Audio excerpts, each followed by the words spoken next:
Hi guys, it's Daniela from Through the Looking Glass, where we foster resilience and inspire lives. And today we're exploring a topic that affects so many of us with chronic illness, and that is finding motivation. I know what it's like to feel too drained to even think about cooking your meal or making a simple phone call. So let's explore together how we can gently nudge our motivation and find that spark again. Setting the stage for success. When you're low on energy, the thought of starting a task can feel daunting.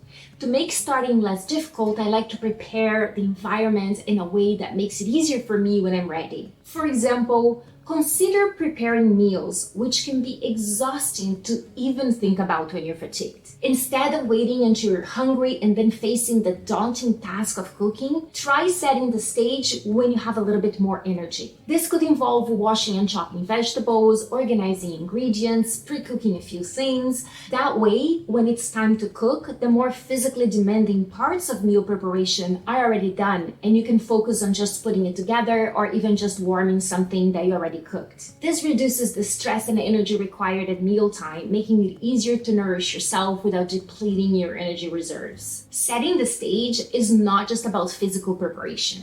It's also about creating a mental and emotional space that prepares you for the task ahead. It's about being okay with only doing parts of a task in advance, leaving the rest for when you're in a better state to complete them. This method lowers stress because you're no longer caught off guard by a pile of tasks. You have slowly reduced the pile into smaller, more manageable parts. This approach can apply to various aspects of daily life. If you know tomorrow is a busy day with appointments or tasks, set the stage the night before. Lay out your clothes, prep your meals, organize your medical documents, pack your bag. These simple things reduce the number of decisions and tasks you need to handle on a tougher day, conserving you energy for things that matter most. This strategy can create a calming ritual. The act of preparation itself can be soothing, offering a sense of control and predictability in chronic illness. When you set the stage, you're essentially telling yourself, I'm doing what I can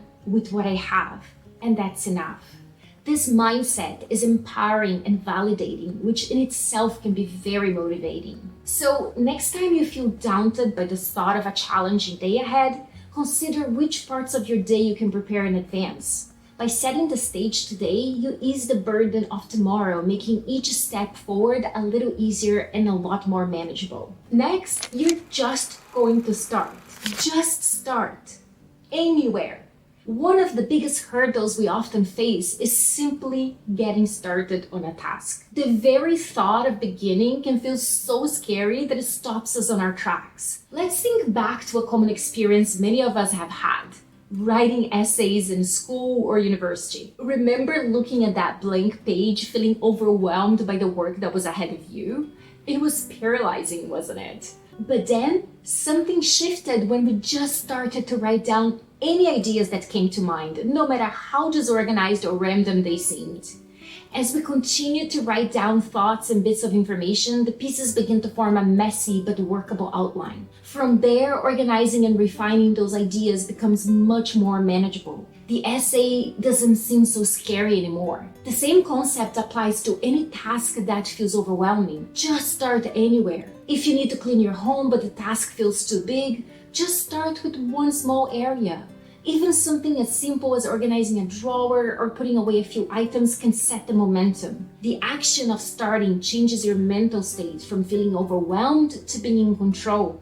And often once you start, the progress begins to flow. By breaking the mental barrier of starting, you transform the task from a challenge into a series of small achievable steps. This not only reduces anxiety associated with starting, but also taps into the power of incremental progress, making the overall task feel less daunting and more within your reach. So next time you're faced with a task that makes you feel overwhelmed, remember the essay writing strategy. Just start what you can do whenever you can. Once you begin, you'll likely find it easier to keep the momentum going, turning a once daunting task into a series of manageable steps. Next, embrace the power of boredom. Yes, boredom. In our hyper-connected world, it's easy to fill every spare moment with distractions. But allowing ourselves to be bored can actually spark motivation. Living with a chronic condition often means that the days can blur into a monotonous routine of managing symptoms, which leaves little room for true mental rest. Boredom, this kind of mental downtime, is not just about resting, it's also about recharging.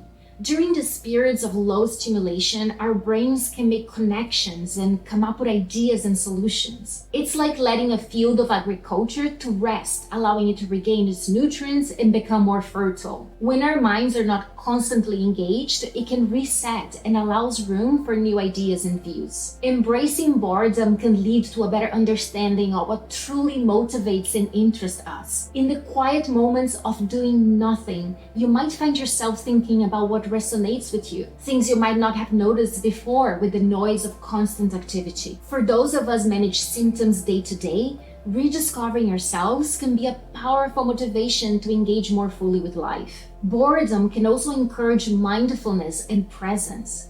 When you're not feeling every second with stimulation, you become more aware of your thoughts and feelings. This awareness can change your understanding of your needs and your emotional well-being, leading to better self-care decisions. Elevating everyday tasks. Now, let's spice up those daily chores that can sometimes feel so monotonous. Whether it's organizing meds, setting up appointments, or even keeping up with hygiene, these tasks can sometimes drain our energy. Why not make them a bit more fun and enjoyable? Transforming these activities into enjoyable moments can really change your perspective and uplift our spirits. For instance, while sorting out medications, observe the colors, shapes, and textures of each pill. Listen to the sound of the containers opening and closing, and turn into an ASMR session. Even personal hygiene can be transformed into a mini retreat.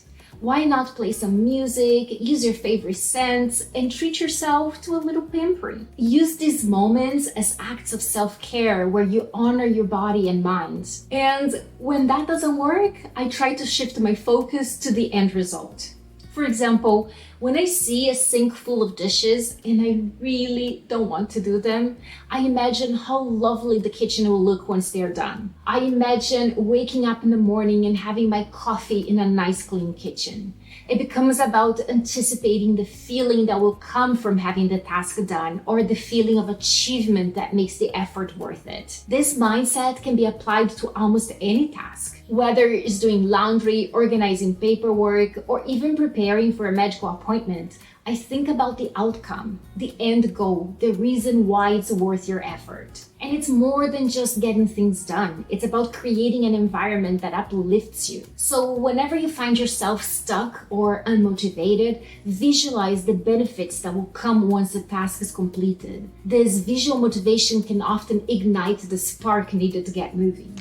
Using procrastination creatively. Let's discuss a concept that might seem unconventional at first. Using procrastination in your favor. Have you ever considered procrastination as a tool rather than a barrier? It's all about choosing what you procrastinate on. If there's something you're dreading, give yourself permission to delay it by engaging in another less daunting task. Often we view procrastination as a negative force, a barrier that prevents us from completing our tasks. But when approached the right way, procrastination can actually serve as a tool. Procrastination doesn't necessarily mean avoiding tasks altogether.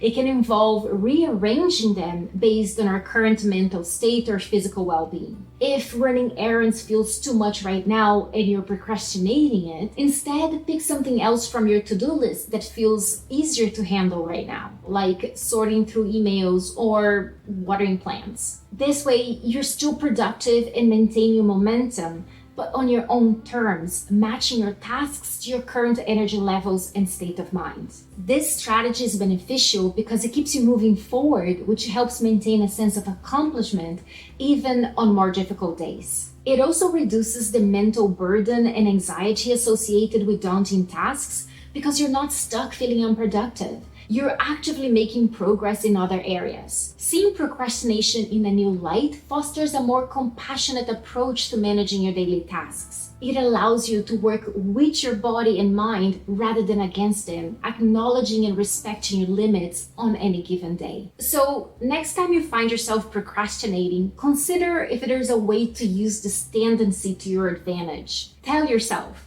okay, I can put off this task, but only if I tackle another one right now. It's interesting how there's always something that comes up that we want to procrastinate on even more, making the thing that you were procrastinating on yesterday what you end up compromising in doing today. So rearrange your tasks to better match your mood and energy levels. Finding motivation with chronic illness isn't about pushing yourself hard.